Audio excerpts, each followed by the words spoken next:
tuning in to the World XP podcast.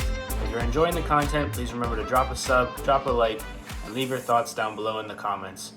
With that, we will see you guys in the podcast. John, welcome back to the World XP podcast. We've got our resident sports writer back for the NBA 2022-23 season preview. Is this the third year in a row we've done this, I think? I believe so, yes. Wow, that's time flies, bro. Welcome back. Yeah. Thank you. Glad to be back. For sure. So for those listening, structure real quick, we'll go through some notable offseason trades or moves / stories, then some players to watch, and then some playoff sort of bubble squads, and then our title contenders, and that's how we'll finish it off. So to start with, obviously, very recently at the time of recording this, Draymond Green is in the news again for punching one of his teammates. The video looked pretty bad. I'm not going to lie. Yeah, it did. It didn't look pretty. I mean, Draymond, he's always been one to get into altercations, especially, on the court. This time, though, it was with a teammate, Jordan Poole, who's a young, great, three-point specialist. But he's a great guard. It seemed, based off the video, that Draymond wasn't too enthusiastic with the effort to which Jordan Poole was putting in. And you can obviously tell, there was stuff said back and forth, and then kind of Jordan and Draymond kind of approach each other. But it was, especially for a veteran of his age, you shouldn't be punching someone. And that's just a general rule of thumb. Don't punch someone. Be a good person. You can mouth off, but don't actually punch him. Yeah. So it's seeming like he's not really going to be disciplined at all. Is that still the case? Or when disciplined, like internally disciplined, but I know then it says the Warriors were also looking at who leaked the video and other things of that nature. So is that the situation where he might just get fined and then kind of everyone will move on? Yeah, he might get fined. Maybe he misses a game or two. Nothing major. It's not going to ruin their season unless things progress outside because of this, but I doubt it. I think it's one of these with a well-seasoned team by Steve Kerr, Steph Curry, Klay Thompson. It's one of those things where they'll be able to grasp it. I don't see them spiraling. Yeah, fair enough. Well, I think, are they poised for another big run, I think?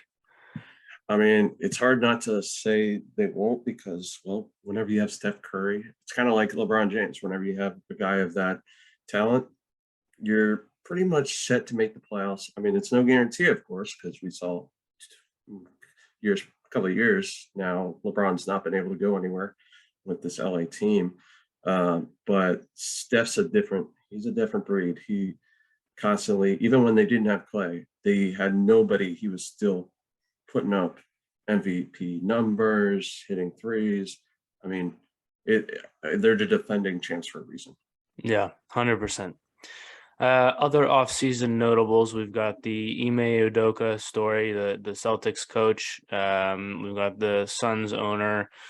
We can go through those a little bit. Are there any others that we're sort of missing? Any other big ones? Yeah, there's not many. It's been a weird offseason. First off, it started as a usual offseason. Okay, maybe there's a trade here and there. We had quite a few big ones like Malcolm Brogdon going from the Pacers to the Celtics, Rudy Gobert, him going to Minnesota, and the Jazz just kind of I don't know, just getting rid of everybody between Gobert and then Donovan Mitchell went to Cleveland. It started out like that, and then unfortunately we were sidelined by first the Suns news, and that's been an ongoing thing with their owner and how the workplace was conducted. And then we had Ime Udoka, who's again led the Celtics to NBA Finals, almost won the championship. Unfortunately, he was having relations with someone within the workplace. Doesn't seem like he really was it feels like people knew about it, at least a couple of the higher ups, but it was never reported, which breached protocols. Um, but the unfortunate part is that he has a wife, and for his wife then to find out, that's terrible. Yeah. So he'll be suspended for the season. Mhm. Is that's set in stone? There's no appeals or anything with that. Like that's done and No, dusted. no, it's set in stone, and it's not the same thing, but it's kind of similar to which how the Houston Astros, they got caught with their scandal. And then Dusty Baker comes in. I mean, he's a great manager, but same sort of thing where it's like the manager gets suspended 1 year, and I mean, Boston's used to this. They had Alex Cora with the Red Sox. He was suspended a whole year by the Red Sox MLB, but this is set in stone. There's no appeal to this. Yeah. Gotcha. Okay. So you talked some trades, Donovan Mitchell, Gobert, Brogdon. Are there any that are gonna sort of change the landscape of like for those who've been kind of paying attention, right? We're not gonna see any new teams really challenging for it's gonna be the same. The Bucks, Celtics, Warriors, Miami, Brooklyn, Philly, out west, Phoenix, Dallas will be in there, I assume as well. Is it gonna be that same group really? Yeah, it's really going to be that same group. I mean, the only team that I could see really shaking up the group didn't actually make any big moves in the offseason, but they're getting back someone, and that'd be the Clippers getting back Kawhi. Because when Kawhi and PG-13 were together, that was a force to be reckoned with. Oh, and they got John Wall. So I guess we'll Right, and see John how Wall. Yeah, John Wall looks. yeah, Obviously he's a bit older now. Not sure the speed. yeah, I'm sure is still there yeah, to a certain extent, but right. um, so yeah, that'll be interesting because he said did he play at all last season? A couple games maybe. I think he played a couple games, but no, he was with Houston the entire time, and well, he just kind of sat there. Interesting. Yeah. All right. So players to watch then. Mhm. Players that have maybe gone under the radar a bit. Players that like we're not gonna like the non-LeBrons and Stephs, like everybody knows about them, but maybe some like up and coming guys or some guys that look like a John Wall that sat out last year. Look to see how they're doing. What are some names on your list of players to watch? Yeah. So, I mean, it's kind of been weird this offseason, but I mean, there's the draft as usual that went on. Unfortunately, Chet Holmgren suffered a season-ending injury during the preseason. He looked very promising at times for the Thunder, and he'll come back. I mean, just look at. I mean, it's not the same thing, but it's a similar thing.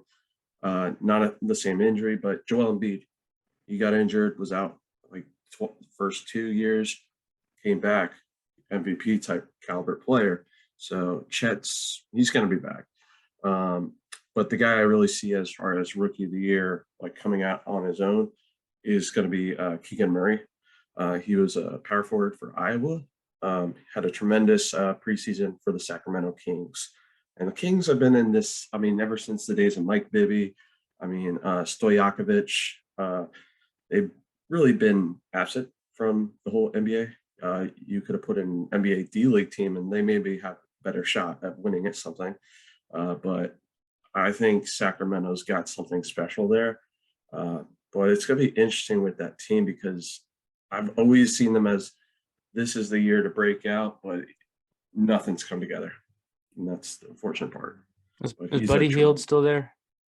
yeah. So Buddy Hield's still there. I mean, they got their main guys, and there's been a lot of talks like, hey, are we going to trade Hield? Are we going to trade Halliburton? Are we going to like because they have it's kind of like why do you have so many point guards? Why do you keep doing this? But no, actually, Hield's gone. Hield was traded. They still have Fox. They have Kevin Herter. Um, of course, they drafted Davion Mitchell out of Baylor 2 years ago. Um, and then they through the trade with Indiana last year, they added Sabonis. Mm-hmm.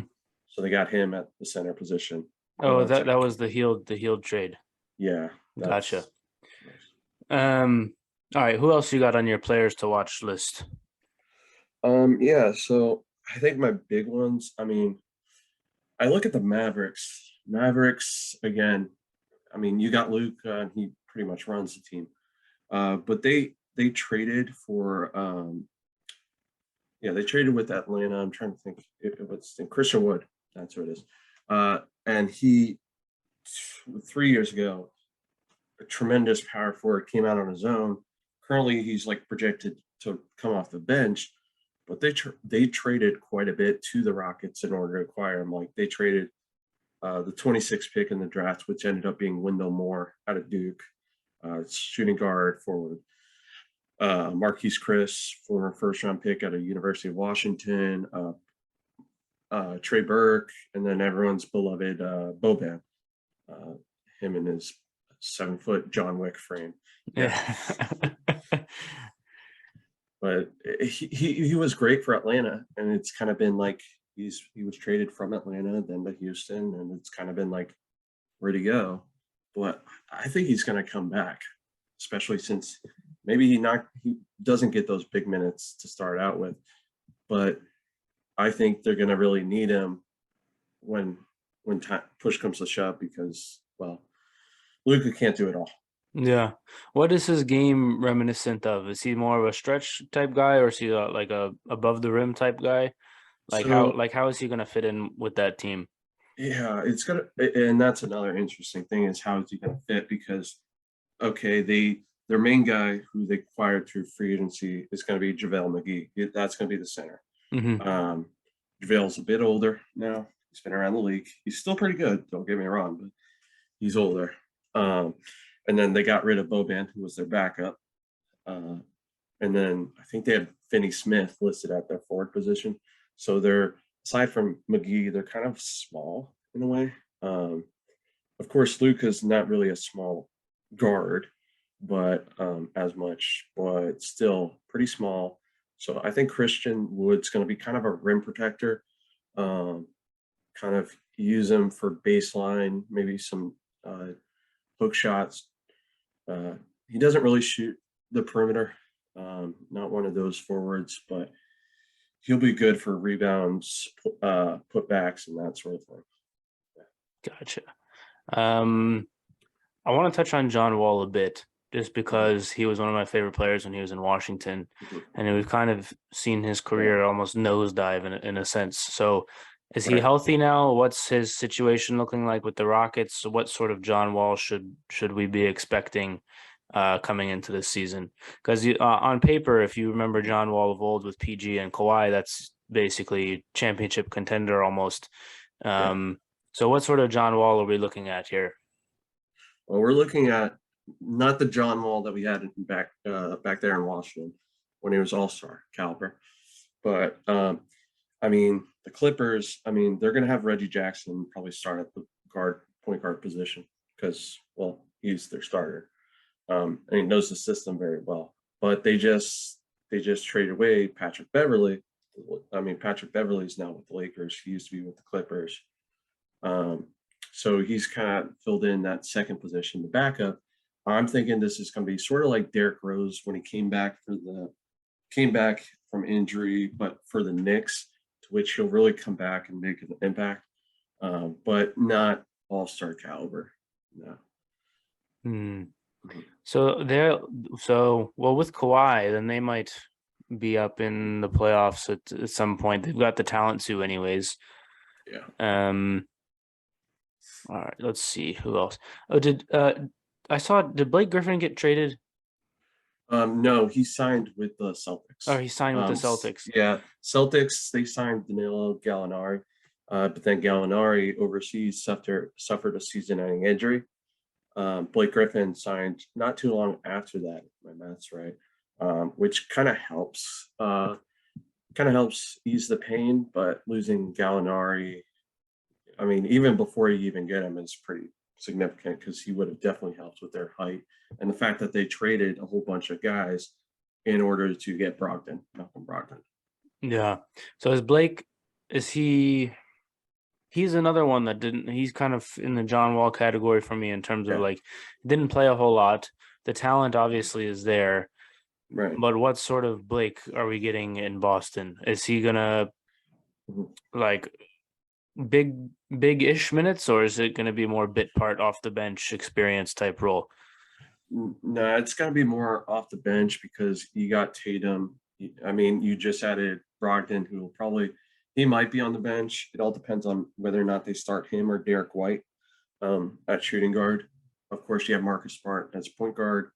You put Jalen Brown at small forward, Tatum at the power forward, and then center is going to be Al Horford, Mm-hmm. um, especially with Daniel Theis now gone.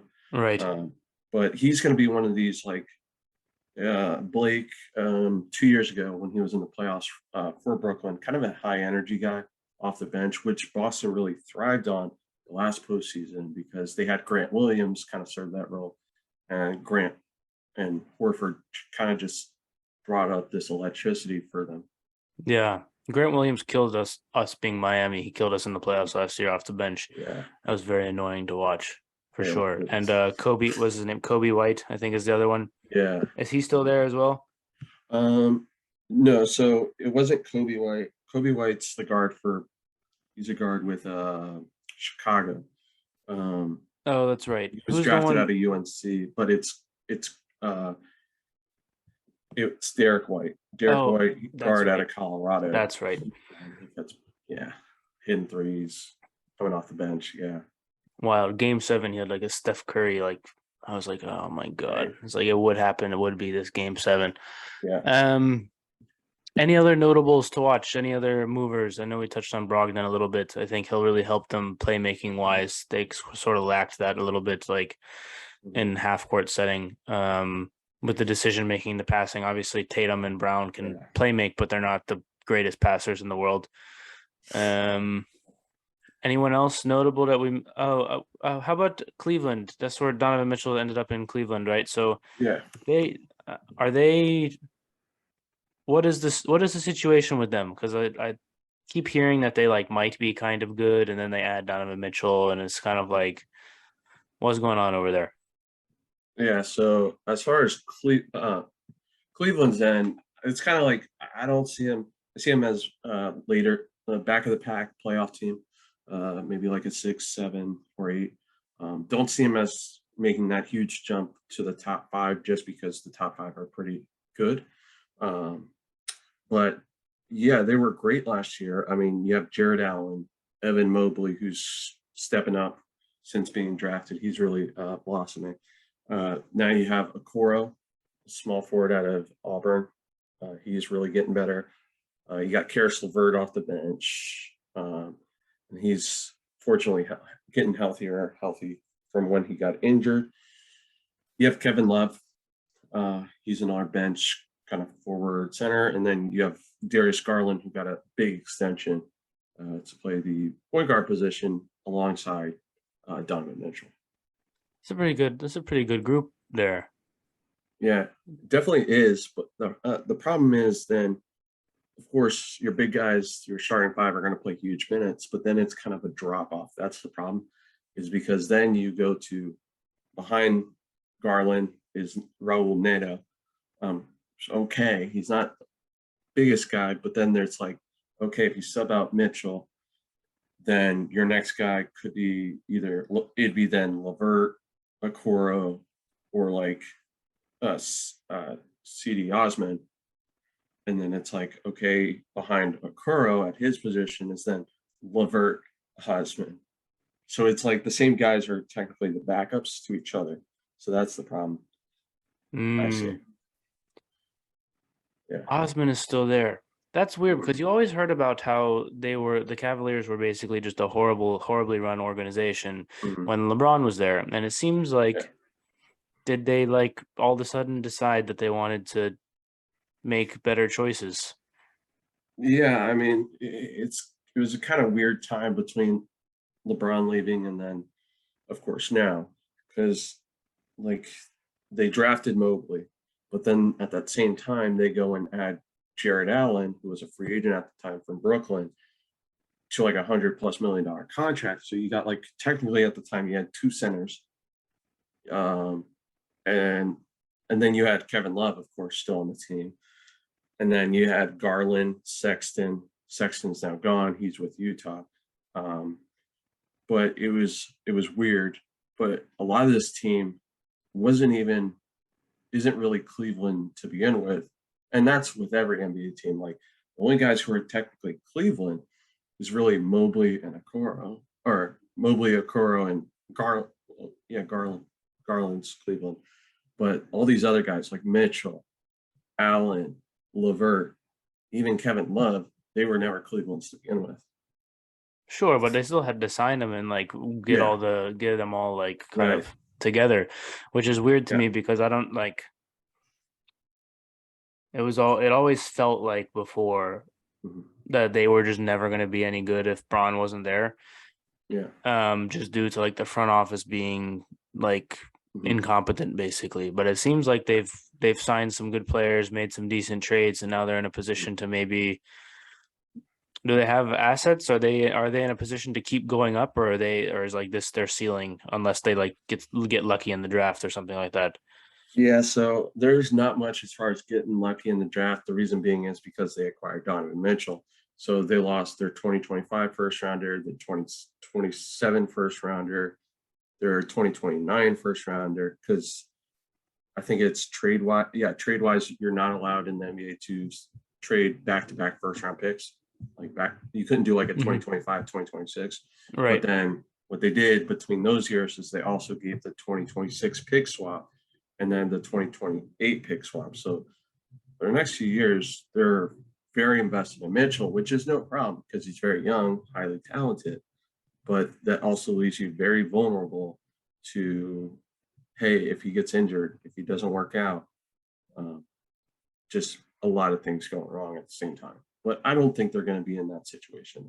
Yeah. I think, but it's a heavy investment, especially with him. Jared Allen's huge contract. And then these young guys like Mobley.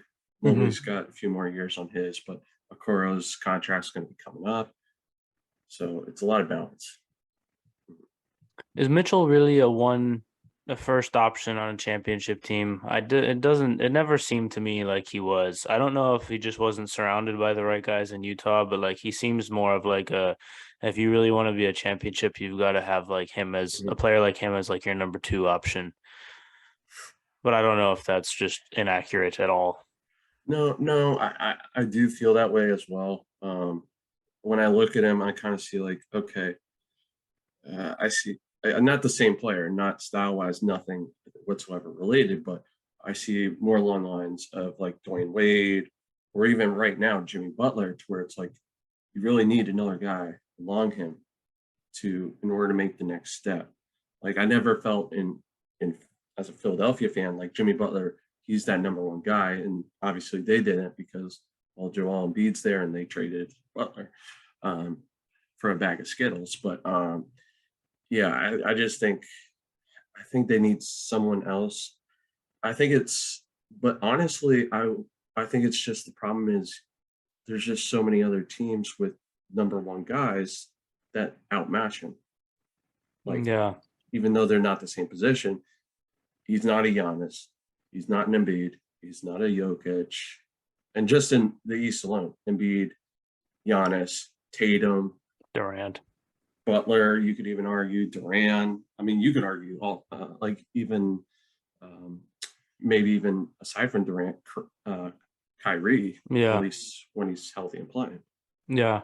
And then also there's only a limited number of those guys around. And like when teams Right. have two of them, like when Brooklyn has two of them, or like if LA, well, depending on what Anthony Davis wants to do with himself, Right. they have two of them, like there's only so many that can go around. And that leads us kind of where like the last 10 years, it feels like either you're challenging for a championship or you're just getting rid of everything and basically waiting for LeBron and Steph to retire. Right. So, but it seems to have opened up a bit more, at least in the East, anyways.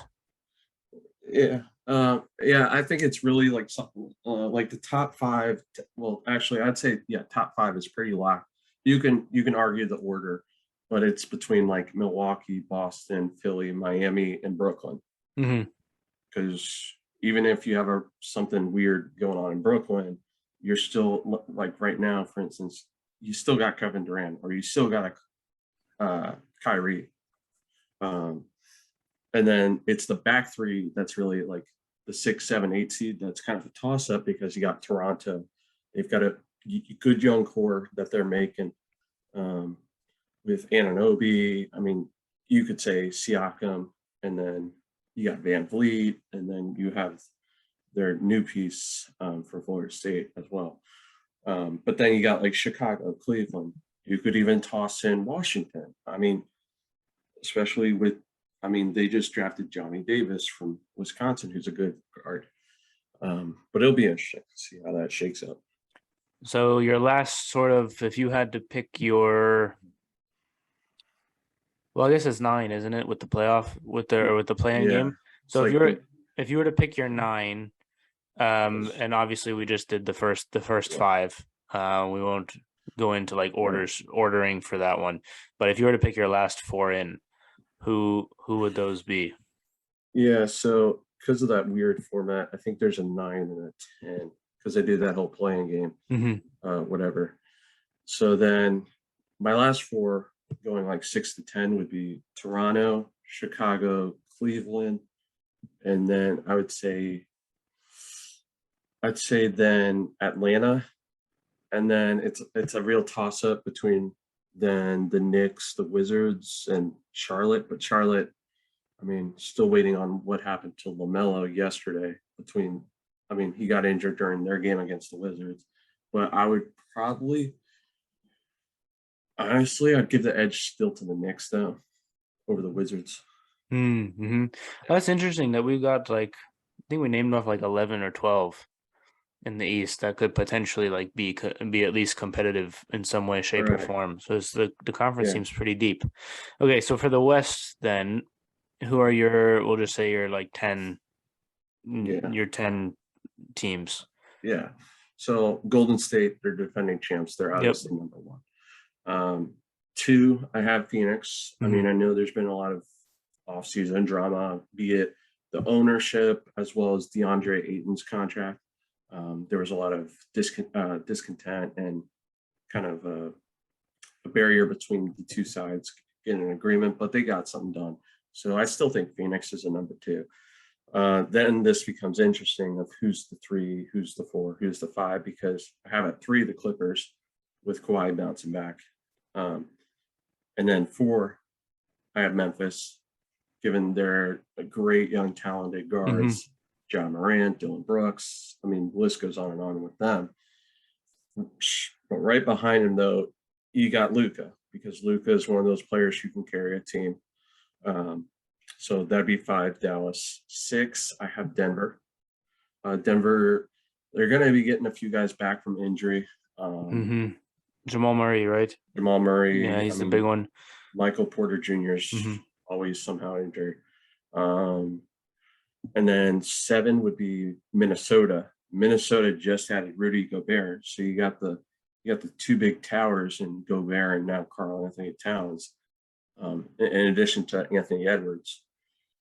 8 and 9, it's going to be interesting because you got the Pelicans and you got the Lakers. Pelicans looks like finally Zion's back into shape. Took him a whole year to recover from a foot injury, but he looks pretty good.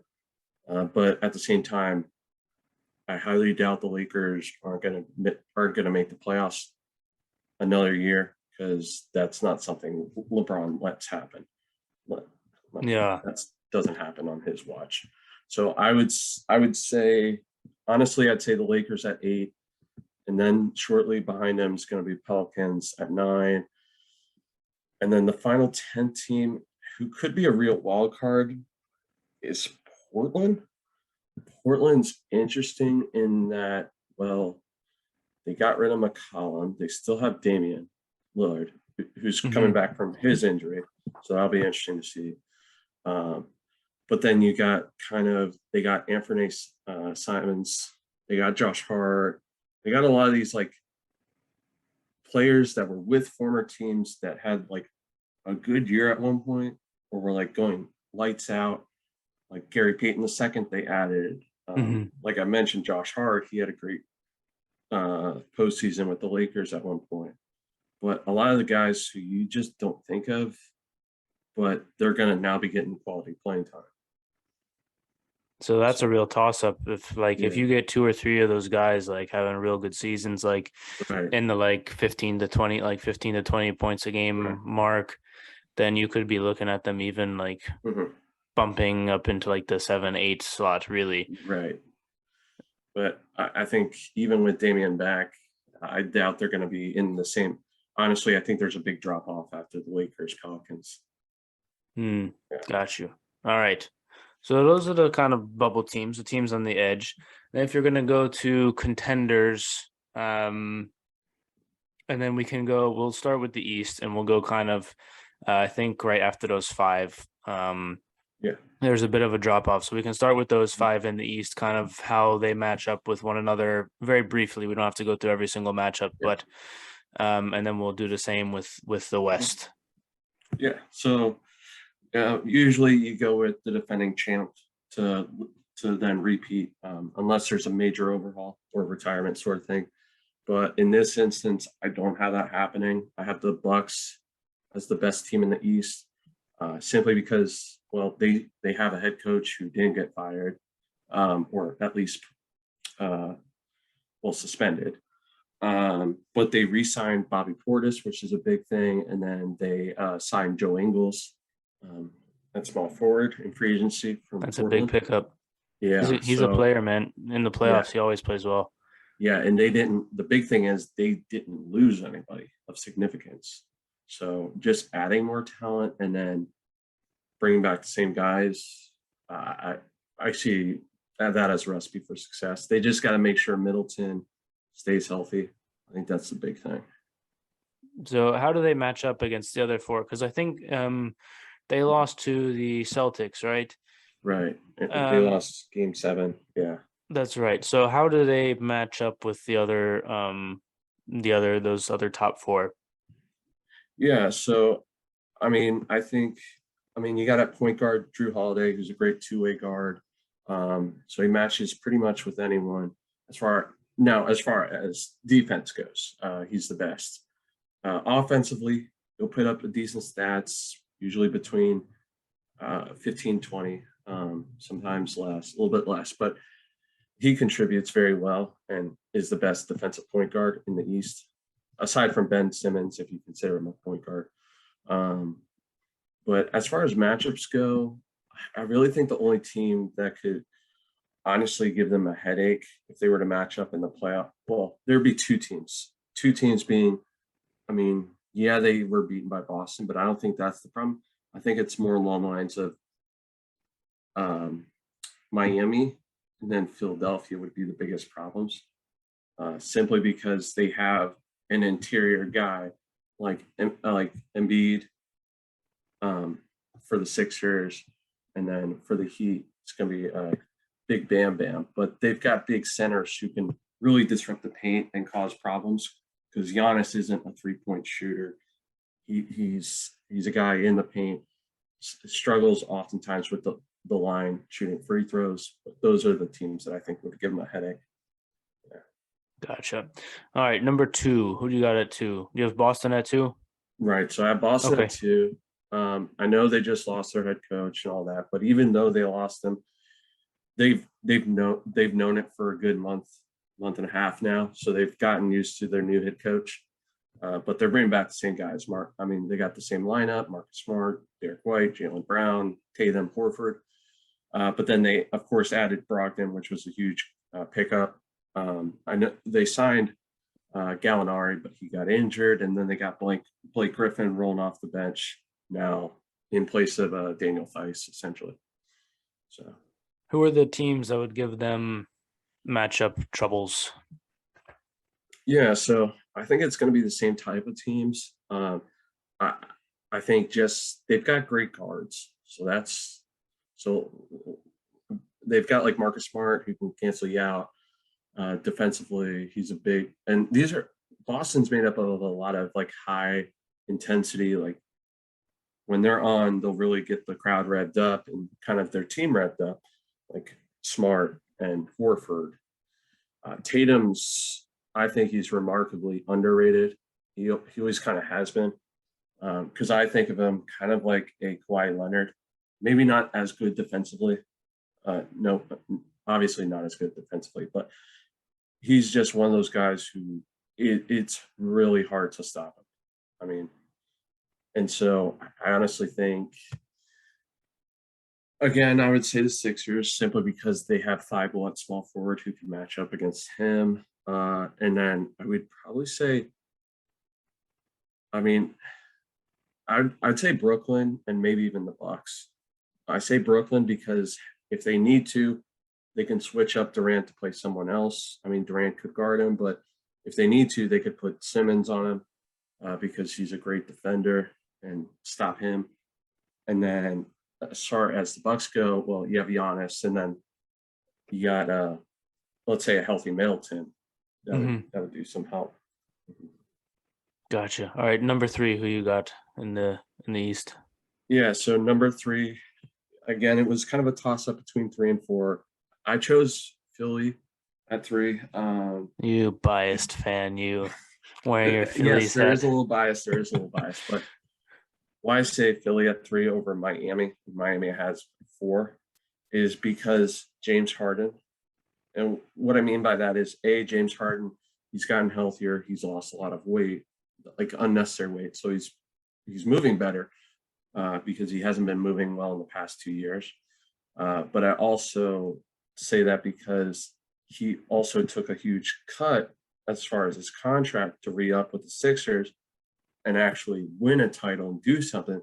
So it allowed them to make moves like add PJ Tucker, add Montrezl Harrell from Charlotte, and then add Danuel House Jr. from Utah. So his ability to say, hey, I'm taking this cut, go sign other guys that'll help us win, was big. Not only to, hey, being able to do that, but B, locker room, like it's a big locker room thing when you're taking a pay cut to help out the team like that. Mm-hmm. Yeah, PJ Tucker's a big pickup, and he's a big loss for us as well. So, Right. teams that would give you the 2 teams that would give the Sixers the most trouble matchup wise, in your opinion. So I'm gonna stick with the ones, arguably the ones we dislike the most, the fan bases we like the most right now in the East. First being Boston. Boston, there's always been that rivalry. But why I say Boston is because of, well, Tatum, but then it's more so not as much Tatum. The guy who would cause trouble for us would be Jaylen Brown and Marcus Smart. Those are the guys to which I would say cause the most trouble because, well, they have a knack for it. And then you add, of course, Brogdon into that mix. And the guards is where Philly kind of has been a little bit slow on, especially after losing Simmons. Yeah, they have, of course, Tyrese Maxey, but they just needed a little bit of help in adding like House Jr. and such. That definitely helps. But I would say, of course, Boston and then Brooklyn. Brooklyn, the reason being is, well, Kevin Durant. Yeah. That's it. Yeah. All right. So Miami at 4. Yeah. What do you think about them? What are your thoughts on them? So I put Miami right behind the Sixers. The main part was, of course, yeah, the Sixers added a few pieces, but also they added PJ Tucker from Miami, which is, like you're saying, a big loss. Now, Miami, they didn't do many big moves, but they made a lot of re-signing. Like they re-signed Oladipo, they re-signed Dwayne Dedman, their backup center, and then, of course, they re-signed Caleb Martin. That was the we extended Hero as well. Yeah, and that too. So there wasn't as many like additions, but it was just, hey, we're bringing back the guys. They're happy because they're now getting paid, sort of thing. But anytime you got Jimmy Butler, especially the caliber of basketball he's been playing with Miami, they're definitely going to be a force to be reckoned with. It's just, I'm kind of waiting on like, hey, is one of these other guys going to make an evolution, a next step? He was great at the beginning, but then he kind of like went into the background. I'm waiting for like Bam to just become this top 3, top 5, like, well, not top 3, top 5 center. And I'm just waiting for another guy to step up alongside of Butler. That's my Yeah. only I problem. think some of the undrafted guys like Max Struess and Vincent and Caleb Right. Martin, and there's a few others that if they make another step forward, Yeah. and Duncan Robinson as well. He's in preseason. He's been in the paint a lot more than normal. So Yeah. I don't know. I don't know. I don't like in terms of the matchup question. Like obviously Durant, but like we've got like enough. I'd say good defenders to like Durant. Like Durant is a little Yeah. bit of a different animal, but like I'm not really worried about any of the other ones really. Like Philly, we have Butler that we can put on. Harden and Bam Mhm. can. Embiid is Right. obviously difficult for Right. Bam, but like then with the Bucks, like Butler can go on Middleton and Bam in the paint against Giannis. Like those are like Mhm. obviously they're gonna get theirs, but like they're not gonna kill Yeah. us for 50 every night because we've got No. decent and got like we got good defenders in all the positions. So I don't know. No. I think there. I don't think there's really any team that really matches well against Miami per se.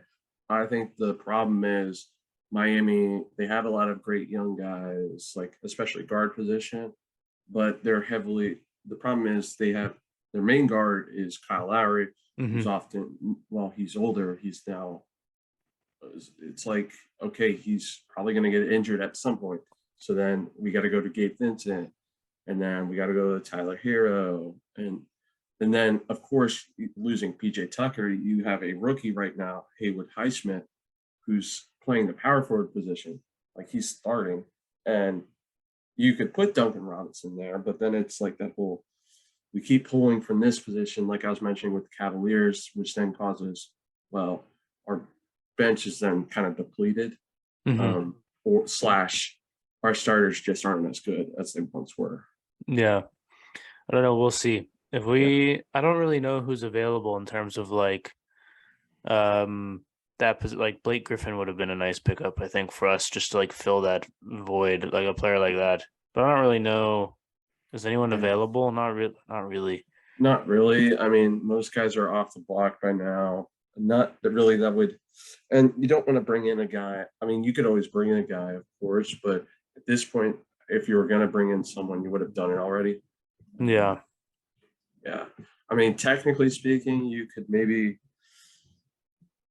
I mean, I know you drafted Jovic, Mm-hmm. Nikola Jovic. You could bring him up at some point.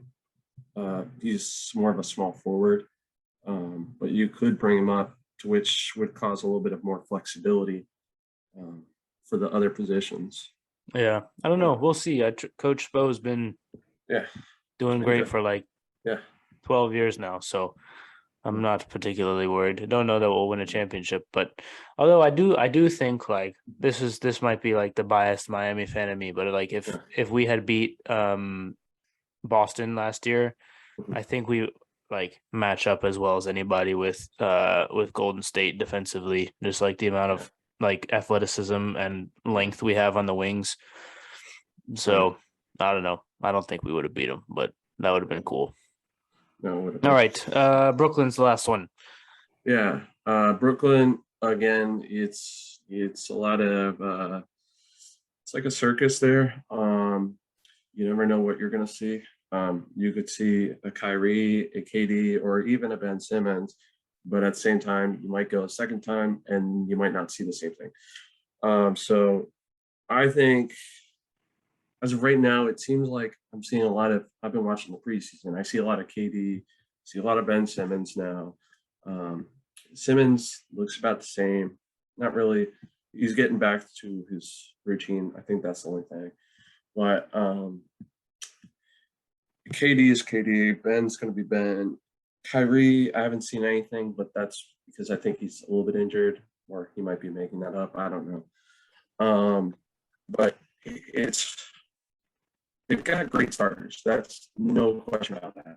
They have three possible like all-star caliber starters. Mm-hmm. Problem becomes who goes in after them. Like Patty Mills, he's good, but was injured a lot last season. Then you have TJ Warren. He was great one year, then kind of dropped off since. And he's actually out right now with an injury. And then their backups are then like, oh, Patty Mills, Cam Thomas, who isn't a bad shooter. Seth Curry. Seth Curry's pretty good. Of course, I miss him. But Royce O'Neal at small forward, and then De'Aaron Sharp, the former UNC center, as the backup, and then you throw in a Markieff Morris. It just doesn't, like, you're going to have those guys play like pretty much the whole game. But after a certain amount of time, that's going to take a toll on you, like once you get to the playoffs. And I just think, as good as KD is, the problem is then, can you really trust them to do what they need to come playoff time? Mm-hmm. Is Joe Harris still there? Yeah, so he is still there. He was injured a lot of last year. Mm-hmm. He's there. He's going to be their starting shooting guard probably. So you got, of course, Kyrie at point, Joe at shooting guard, KD at small forward, Ben Simmons at whatever position, probably power forward. Seems like that's where they're going to put him. And then you have Claxton at the center. Mm-hmm. But again, it's kind of that drop off of, oh, Claxton, he's good, but is he a great center? No, he's not even a top 15. And then it's like some of these spots they're very vulnerable at.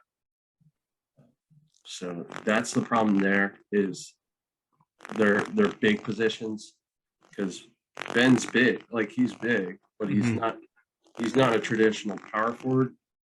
And then Claxton's big, but he's not the greatest power forward. So then it's that vulnerable power forward center position, to which I was mentioning earlier, as far as Boston goes, trying to exploit them, because, well, they don't have a Giannis, they don't have an Embiid, they don't have a Bam.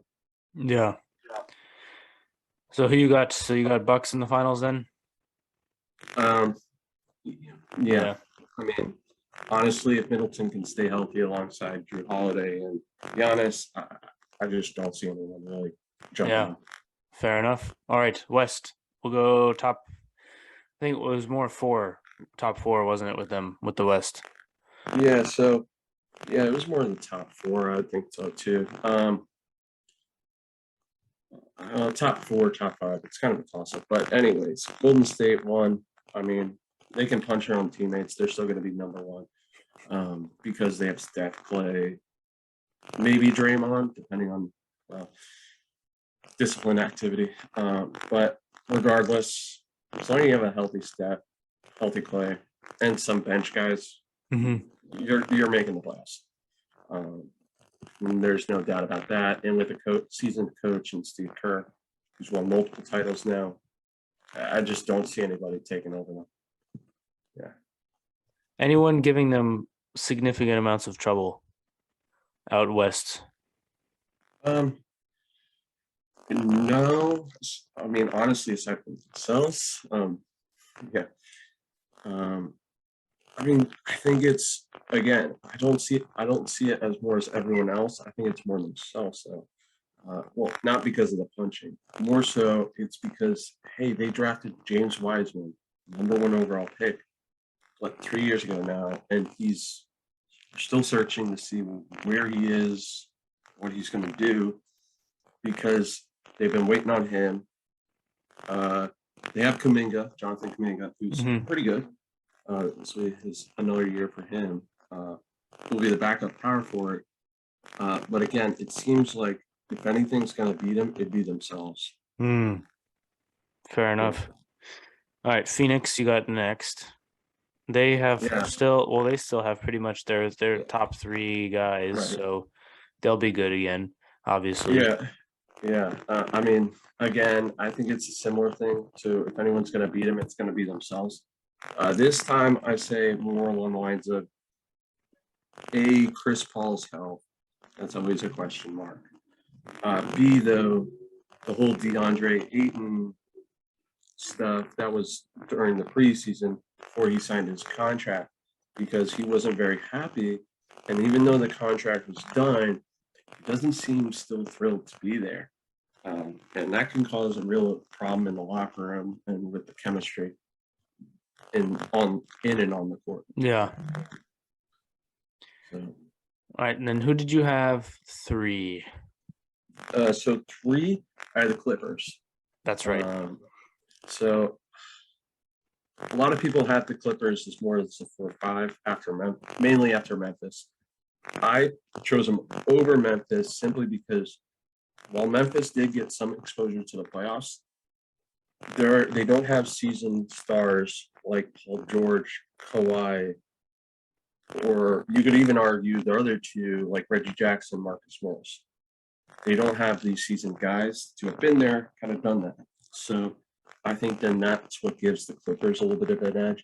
And then you have like behind Reggie Jackson is a guy, John Wall, who he's been several places, but has never really seen playoff success. So he's probably very motivated this year because now he sees, oh, I've got these 2 younger guys who are superstars. I really want my championship. Yeah. Yeah. So I feel like they match up pretty well again. Who do they have at their center's position? Because I was gonna say I feel like they match up quite well with Phoenix. Yeah, they have Zubac. Because Zubac. Yeah. Zubac's been there for a few years. And like Phoenix, they have DeAndre Ayton.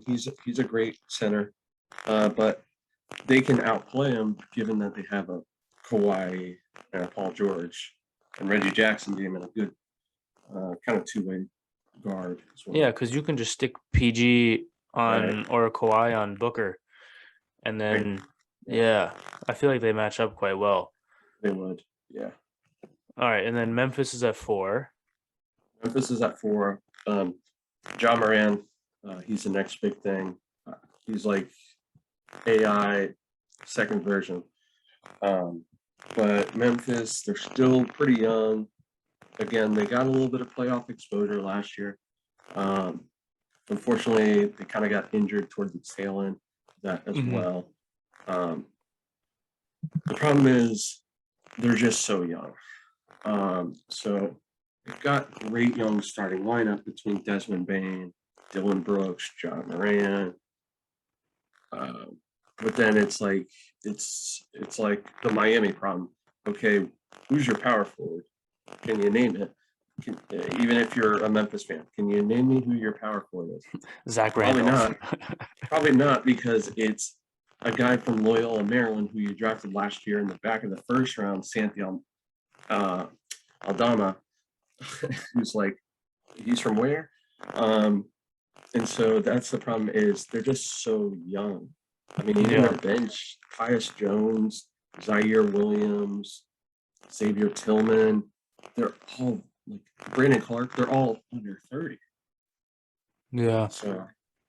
So they don't strike me. It doesn't seem like they match up particularly well with those other top 4, like, or those other top 3 teams, just based on like when it really comes down to it in the playoffs. And it's kind of like not that it turns on into like a 3-on-3 or a 2-on-2 game, basically, where you've got your like top 2-3 guys, like, and then depending on how good your like the last 5 minutes of playoff games, like that's what you count on.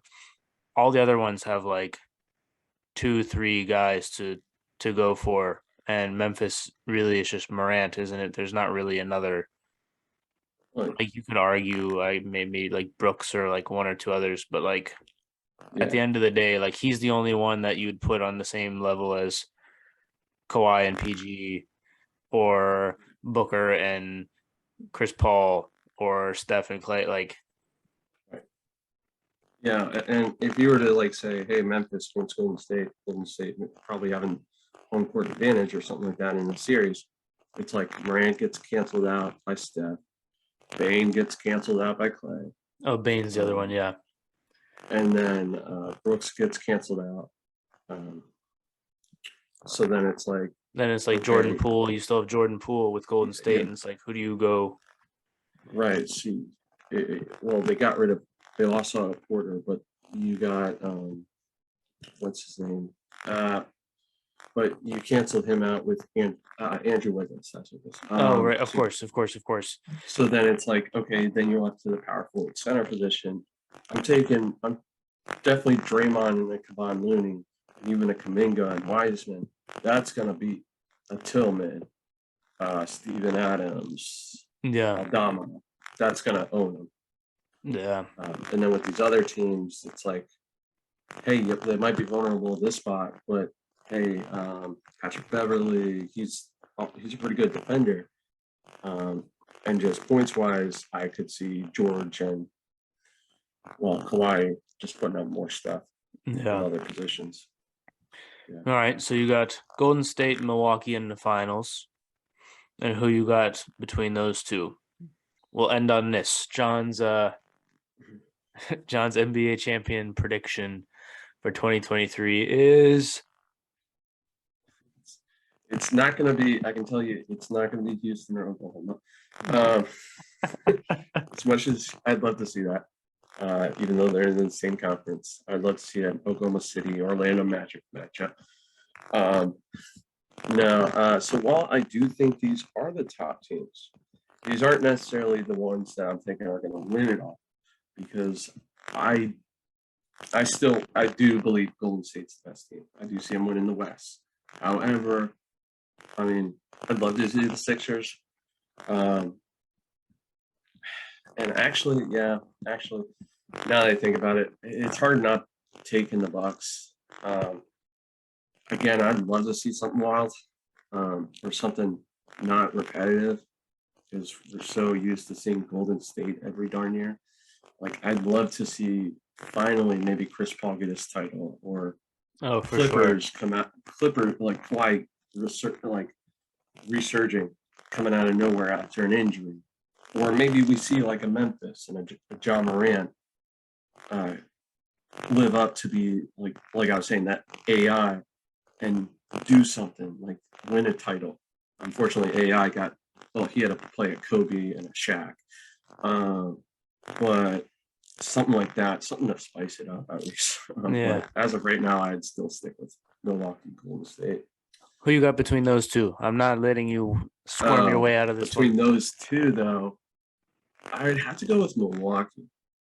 The only reason, and again, this would be it's a lot of what ifs. Like, I'm banking. Let's say I'm banking right now, saying Milwaukee. That we can just assume everybody stays healthy. Middleton's healthy, so is Drew, so is Giannis. I just think, like you were mentioning, bringing in Joe Ingles and then having no big losses is really big.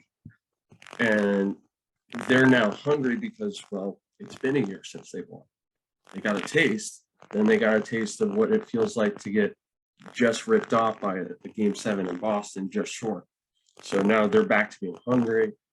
Meanwhile, Golden State, hey, it's another championship. And they do have the ability to repeat, as we've seen before, but they've lost smaller pieces which are quite significant, like Gary Payton II. He went to Portland free agency. Otto Porter Jr. went to Toronto. And even though they brought in like DiVincenzo, I don't think he makes quite the impact that Joe Ingles would. Mm-hmm. Yeah, so that's why I would stick with the Bucks. It's just because I feel like they'd be more hungry. Fair enough. All right, people, you heard it here first. Bucks for the 2023 NBA champions. Any last Nichols things to watch, things that we haven't touched on? I mean, again, I'd love to see those other teams somehow make it, but I think it's going to be interesting to see who actually wins the worst record. Because Houston and Oklahoma City, they have, especially Oklahoma City, they have draft picks galore for the next 20 years, it feels like. Sam Presti, always with the draft picks, man. Right, but it's still going to be interesting because they've drafted so often in these top 5 picks. Hey, which of these one guys is going to emerge? Is it going to be Jalen Green with Houston? Is it going to be Shea Gilgeous-Alexander, who's now being healthy? Is he going to go back into his kind of star, not superstar, but kind of all-star form? But then there's a lot of other guys that people forget, like Houston drafted Alperen Sengun last year. That's their center. It's kind of been under the radar. They drafted Jabari Smith Jr. with the first pick this year. First pick. Sorry, I'm just trying to remember. Houston had it? Or no, the third pick. He was the third pick. But yeah, just seeing their young guys as far as Houston goes, and then with Oklahoma City, okay, maybe they don't have Chet Holmgren, but you still have a lot of young guys like Robinson Earl, Baisley, Dort, Josh Giddey, and just seeing, hey, what's going to become of these teams when we look at them now while they're doing terrible. And now let's go 5 years in the future. These could be teams to which are NBA playoff, NBA champion caliber teams. Fair enough. Hopefully that's the case. It's always fun to see teams like make that rise up, and then like the life cycle of a team is always really interesting to watch. So fingers crossed. So we'll get some interesting stuff this season. I'm sure we will. Obviously, there's plenty of drama going around. But John, thank you for your time once again. We'll get you back for the playoffs, obviously, of course, and then we'll see how wrong our predictions were. or see if I make it to the playoffs alive before the Sixers give me a heart attack. Probably gonna happen. Maybe so. All right, guys. We'll see you guys next time. Peace.